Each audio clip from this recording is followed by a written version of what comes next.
संघर्ष योद्धा मनोज जरांगे पाटील यांचा संघर्ष आज माझ्या ताईतून डोळ्यातून पाणी आलं आणि माझा दादाचा संघर्ष आणि माझ्या ताईच्या डोळ्यातल्या पाणी या अखंड महाराष्ट्र मराठा समाज या डोळ्यातल्या अश्रूच्या आणि दादाच्या संघर्षाची बदला घेतल्याशिवाय या सरकारचा राहणार नाही। कारण आमच्या लेकरासाठी हक्कासाठी या ताईनं आमच्या लेकराच्या भविष्यासाठी रक्ताचा सडा सांडला। रक्ताचा सडा या अंतर्वादी सराटीमध्ये या रक्ताची शपथ घेऊन सांगून 6 कोटी मराठ्याला आवाहन करतो, कोणीही घरात राहू नका, कोणीही घरात राहू नका।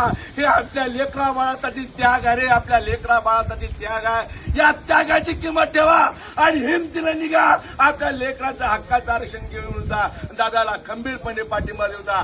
जय जिजाऊ, छत्रपती शिवाजी महाराज की जय। आरक्षण आमच्या हक्काचं नाही, कोणाच्या बापाचं। कोटून घुसू, जय जिजाऊ, जय शिवराय।